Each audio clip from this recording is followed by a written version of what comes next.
Thank you. I'm sorry about that. Great. So Andrew Laufer, please introduce yourself, tell us about your work, and please tell us a story. All right. Andrew Laufer from Sacramento, California. I'm actually a neighbor of Ed Lewis, so we get to see each other frequently at the Sacramento Storytellers Guild, of which I am president. Most of my stories are personal stories, and they typically come from a book that I wrote called Popper Laufer's Stories, Positive Reflections of Life in America. I'll send that out to you guys later on the chat. I'm retired, and I've kind of taken on storytelling to keep me busy in my retirement. And I do poetry too, and I'm writing a novel as well. So I'm having a good time with my new life, of which I've been able to share a lot with my wife. And that's the title of my story, is called Sharing a Life. Do you know that clause in your wedding vows that says, "Until death do us part"? Well, you better make sure that the one you're saying that to is the one, because until death do you part is a long, long, long time to share a life with somebody. I should have known that Nancy was the one as soon as I asked her out on the second date, given how disastrous the first date was. I had met her a year earlier. I saw her walking down the campus road, and I was attracted to her like a moth to a light. I just had to talk to her.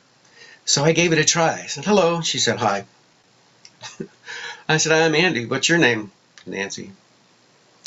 "Well, it's a beautiful day today, right?" "Yes."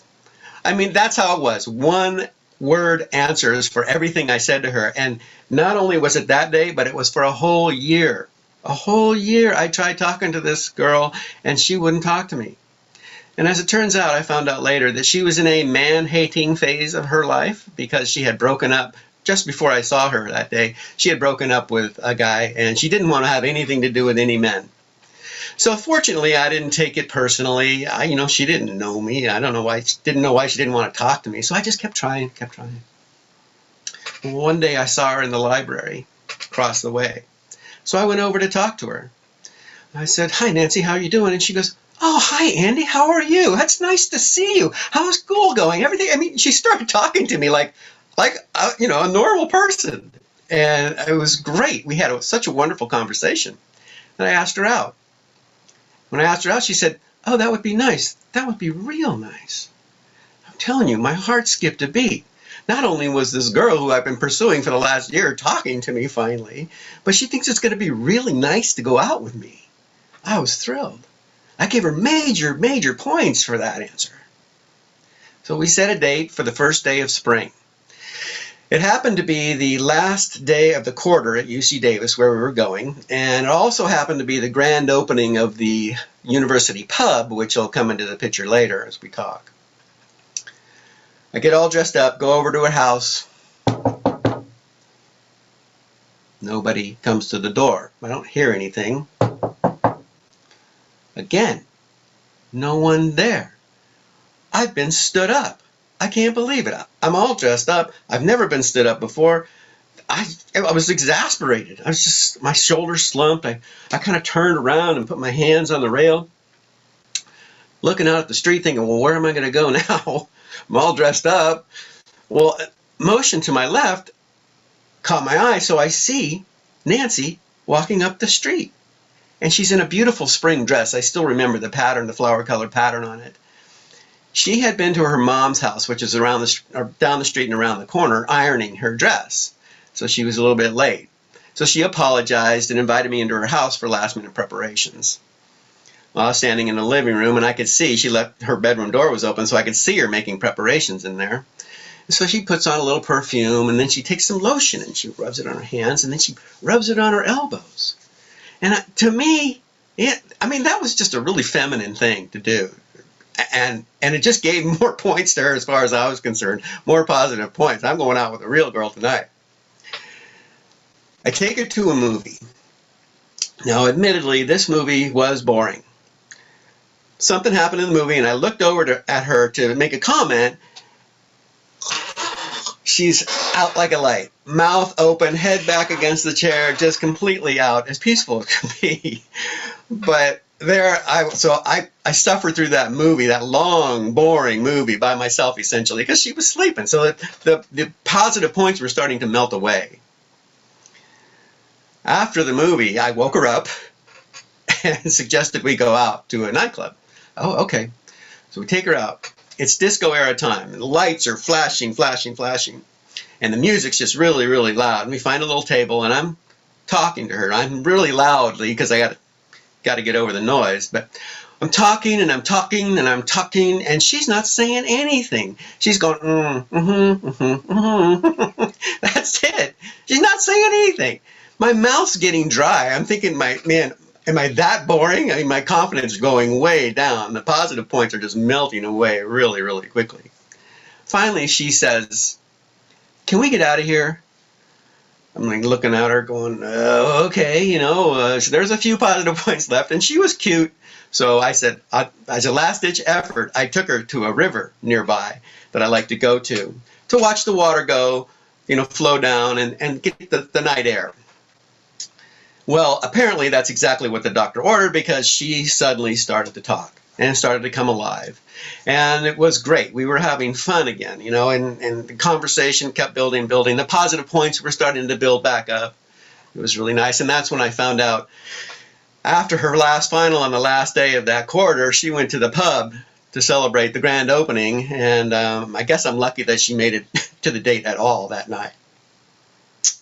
Took her home. And I can still remember that first goodnight kiss. Her lips as smooth as silk and sweet as honey. So I asked her out again on a second date. Things were going well. For the next quarter, we were together. We were, dating once a week or so, and it was fun. And we were having a good time. The quarters is just 10 weeks long. Suddenly, summer came.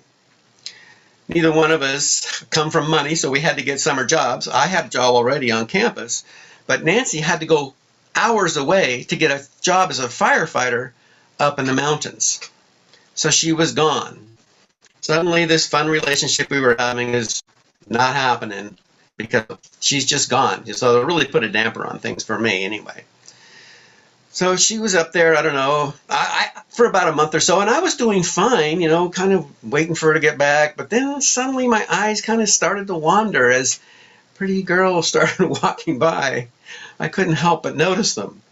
When we hadn't really committed to each other yet in the relationship, so I was starting to think I should go out again. Well, fortunately, she cut her summer short and came home.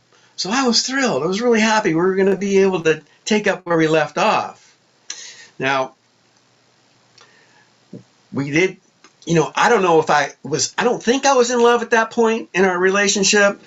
I can't really tell you when I fell in love. Falling in love for me was a process. I can tell you when I realized I was in love, but at this point, that wasn't in the picture. So we got together again, and at first our relationship was tentative because she'd been gone a month, so we were on our best behavior, and we talked things out and learned about each other's experiences and became more comfortable with each other and started laughing at the same jokes and realizing that we liked the same music and teasing each other, and wrestling around a little bit and staring at each other's eyes deeply after sharing very intimate moments together.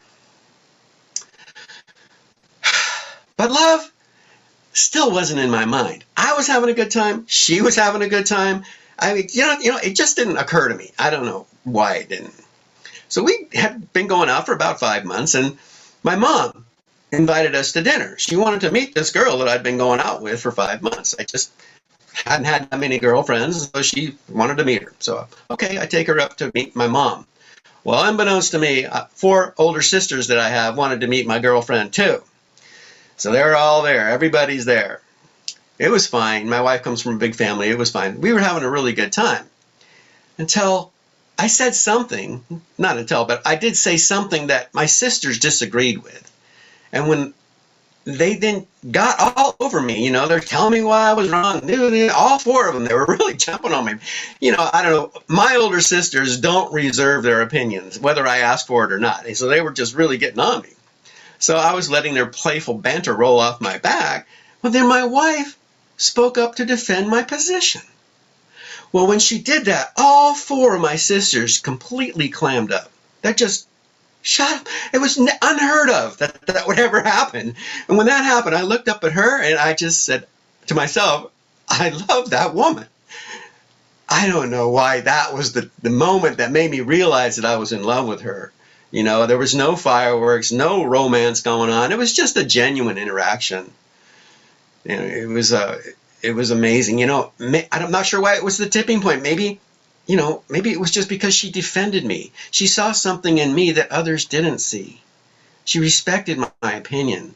Whatever it was, it really meant a lot to me. Now, did she notice the moment that Cupid's arrow struck my heart? I don't think she did, but maybe she noticed something later that evening. So we kept going on, and about a month later, since I had decided it's probably time to pop the question. It's time to ask her to marry me.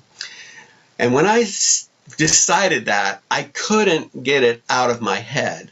Ask her to marry me. Ask her to marry me. Every second thought in my head was, ask her to marry me. We'd be talking on the phone. I'm thinking, ask her to marry me. She wouldn't even be around. I'd think, I got to ask her to marry me. Whatever. It was terrible. I was thinking, okay, maybe I should buy a ring and get down on one knee. Well, I didn't have any money to buy a ring. And it would be kind of silly to get down on one knee and without a ring, at least in my head it was. And there were lots of scenarios going on in my head about this. So I had to get it off my mind. My wife, Nancy, invited me to dinner. And it was a beautiful chicken dinner. It was great. We were having a nice conversation. And every other thought out of my head again was, ask her to marry you, ask her to marry you. So I have this chicken leg in my hand, and I take a bite of it. And before I even swallowed it, I said, you want to get married? She looks up at me and goes, no.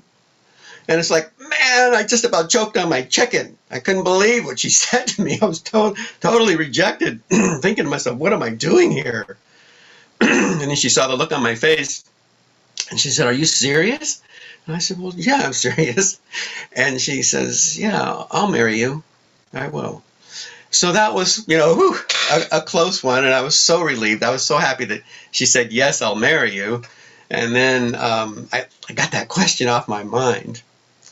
So a year later, we tied the knot. And that's really when we started sharing our life together. We were blissfully in love.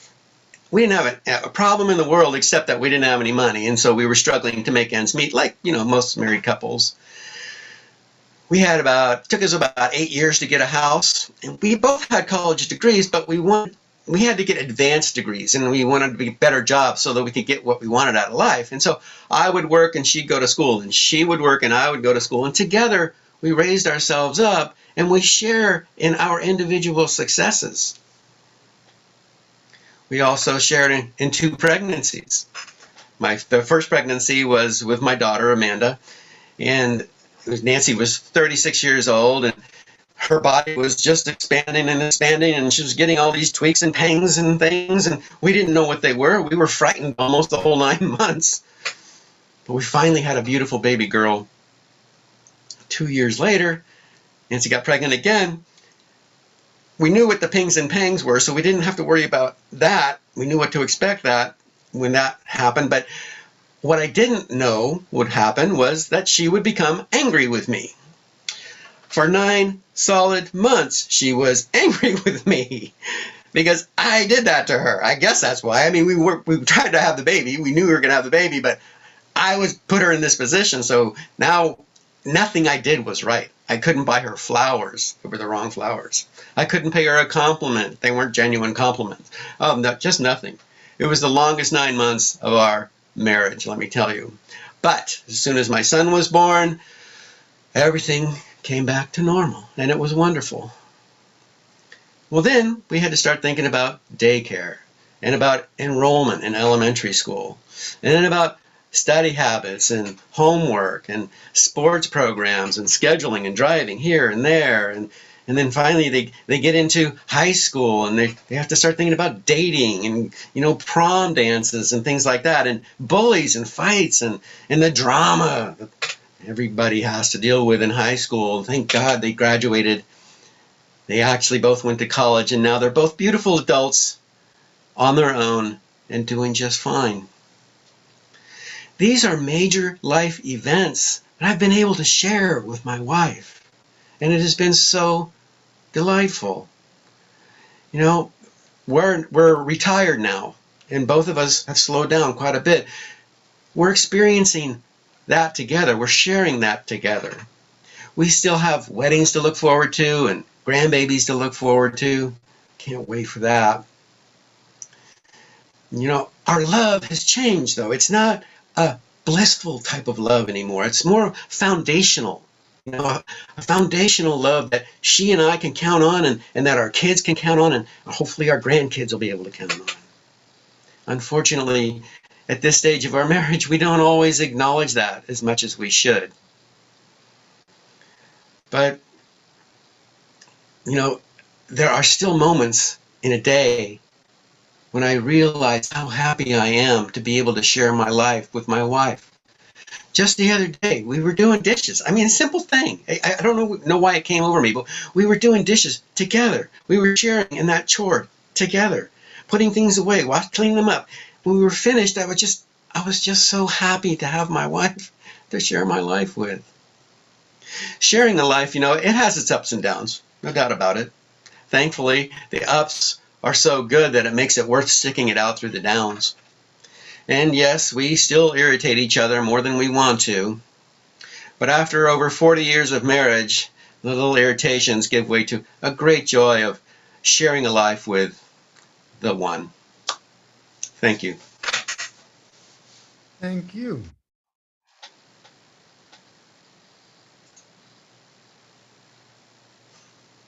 So what is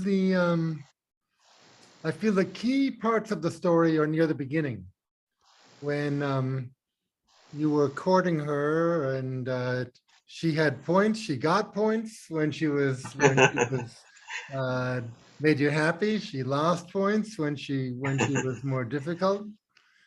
To me, that's the most dramatic part of the story.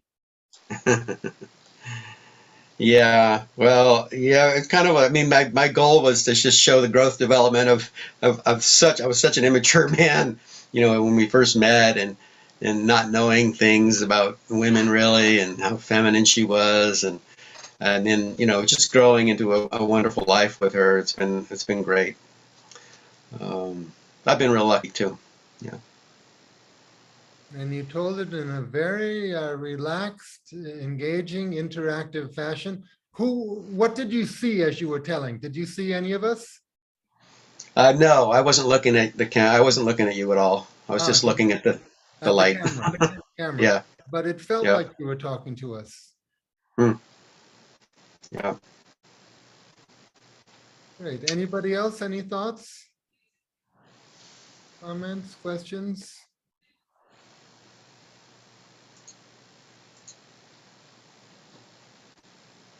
Hey, Andrew, it's Ed here.